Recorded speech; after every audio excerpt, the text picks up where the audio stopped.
Who has the right to drive on which road? Are all roads the same? When can we say you are overspeeding? Welcome to Richway Driving School. My name is Dominic Ade. In our part one of the lesson, that is our topic on the road, we found out that the road is a length of way meant for public access.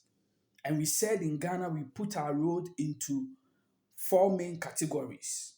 We discussed the motorway, which is meant for speed driving, and we also discussed the highway. Today, we are discussing the third one, which is urban city roads. Urban city roads are the roads we find within the city or within the towns. These roads are generally expected to be tarred roads, but we know in most of our communities the roads are untarred. But generally, the roads within the city are expected to be tarred roads. These urban city roads, they can assume any of the carriageways we spoke about. The carriageway simply means the number of lanes on the road that goes in the same direction.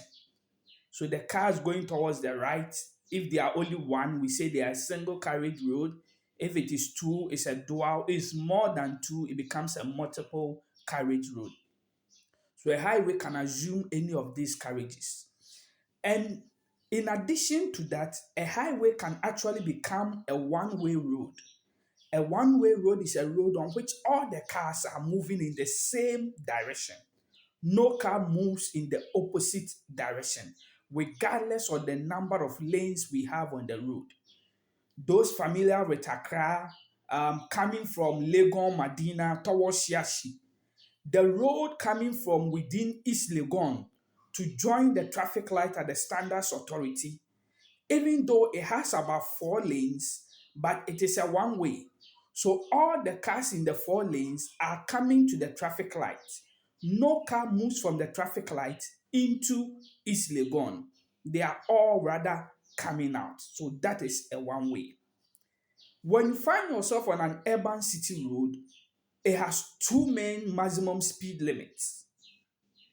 When you are on the main roads, like the road from Medina to Accra, or the road from Kaswa to Kaneshi, that is a main road, the maximum speed you can do is 50 kilometers per hour, 50 kilometers per hour.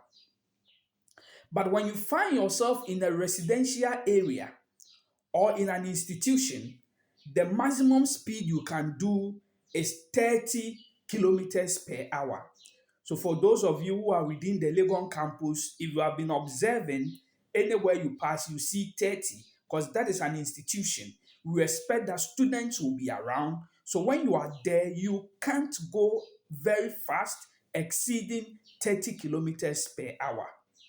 So these are the maximum speed limits. But because it's within the city, there are no minimum speed limits. Because if it's only a bicycle that I have and I'm not afraid, I should be able to take it onto the road. So there are no restrictions on the level, how slow you can go. The restrictions are only on the maximum speed limit. Then, because it's also within the city, the road must be user-friendly.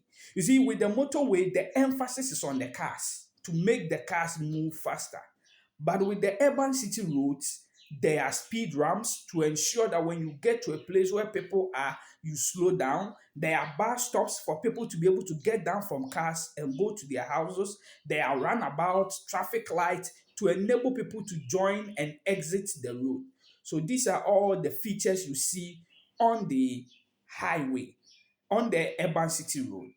The urban city roads, we have a body responsible for maintaining the urban city roads, and we call them the Department of Urban Roads. So they are responsible for the urban city roads in the country. Then finally, we have the feeder roads. The feeder roads are mostly the roads we find within our villages and within certain parts of our towns. And mostly these roads are supposed to carry traffic from the inland onto the trunk roads or onto the highways. It is the means through which the agricultural goods are taken from the farms so that they will be transported onto the highway for onward delivery into the markets and into the ports. So they are feeder roads. They feed traffic into the trunk roads. So, for example, if you go to a place like the Western region, the roads in Sefri also, the roads in Buakon, the roads in all those areas are feeder roads. Feeder roads are mostly untarred and they mostly do not have any road signs or road markings on them. But with time, some are being tarred. For example, this policy that was done, the cocoa roads. So with that policy, some of the feeder roads were being tarred. So these feeder roads, because they don't have road signs on them, most of them, you are mostly not able to see the speed limit. But the rule is that once you find yourself on a feeder road, your speed must not exceed 40 kilometers per hour.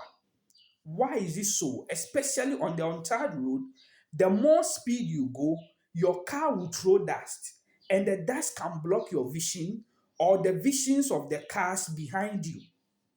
Apart from that, because the road is untarred, erosion may have taken place. So there may be some gullies, some potholes on the road.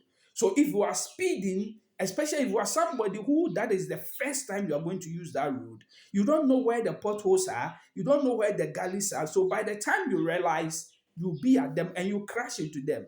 If you crash into them, your ball joint can pull, you can break your shaft, or something else can happen, and then you'll be stranded there.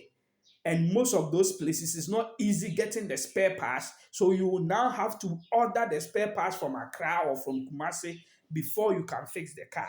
So when you are going for example, a funeral in a village, you have to be mindful of the road. Don't say that, oh, a taxi driver passed me at speed, so I'm following him. They have been driving on that road for some time now, so they know where the potholes are, they know where the erosions are, and they can easily swerve it and you go and fall in it. So you have to be mindful of yourself when you find yourself on a feeder road. So these are the general characteristics of the roads we have. But if you realize, when I was mentioning the roads, I was mentioning each of them their speed limits. I just want to put in here that we have more of these things and explanation of these in your theory handout. That is the students of the Richway Driving School. They both the current and the past. You all have access to our theory handouts, a PDF format. So if you also want to get it, you can come and enroll with us. Just call or WhatsApp 0242 151659. 0242 151659. So to continue our lesson, you see, when we're mentioning each of these roads, we mention speed limit associated with them. But there are some conditions that as a driver, you may have to reduce your speed further than what even the road is asking you to do. For example, if it is raining, you see, if it is raining, you find it difficult to see. Visibility reduces. So you're on the motorway and it is raining heavily. Are you going to say because the motorway says I can do 100, you are going to do 100? You can't see ahead of you. So if you do the 100, you can easily crash. Apart from that, when it's raining, the road becomes slippery. Your braking distance increases and it affects your stopping distance. So as a driver, you must be able to slow down when you find yourself in a rainy situation. Sometimes the road can even become flooded such that the gutter and the road becomes the same level. So if you are not mindful, you can easily fall into the gutter whilst you are going to the side. So when it rains, you have to be mindful of your speed. When the winds are strong and they are throwing dust, it also blocks your vision. So you have to reduce your speed. When there is a fog, a thick fog, it's difficult to see. Most of the time, you may have to come very close to something before you can see it. So if you are speeding, by the time you get close to the thing, it will be difficult to stop. Even though you will see the thing, but you still have to crash into it because your speed is so high. So when it is foggy, you have to reduce your speed. And also driving at night. You see, driving at night is the same like when it's foggy. At night, the distance to which your light can throw is shorter than how you can see during the day. And that is why most of the time you hear, oh, a car was spotted in the road, and at night another car has driven under it. Articulator track was spotted in the road, and a car has driven into the articulator track. If it was during the day, as the car was coming from afar, she would have seen the articulator track. So there's no way he would have driven into it. But because it's at night, he has to get close before he will see the track. And by the time he sees it, it will be too late to swerve it. So you just drive into it. So please, you have to be mindful when you are driving at night, and also the use of your headlight so that you don't affect other drivers. That is why when you are driving at night, you have to be mindful of your speed. Furthermore, the nature of the road. Yes, you are on a highway. We say you can do 90. Are you saying you are going to do 90 if there are a lot of curves on the road? Because you see, you can't navigate curves with speed because you misjudge the turning. So as a driver, when the nature of the road is not good, it forces you to limit your speed further. What if there are potholes? Are you going to say because we said you can do 50 on the urban city road, even though there are potholes, you are going to do 50?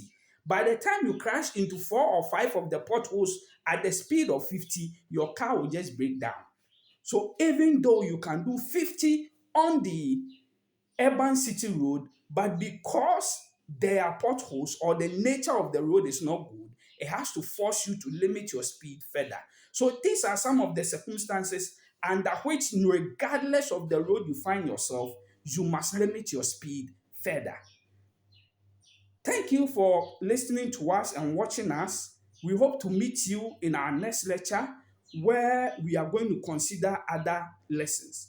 Please, we have other videos we have already done. So if you've not gotten opportunity to watch those videos, kindly go back to the channel and search for those videos. Most of them are the basis upon which this lesson was built. So to better understand it, go back and watch all those videos. And kindly subscribe to the channel so that any new videos we release, you'll be able to be notified so you can watch and be educated. Thank you for your time. Bye-bye.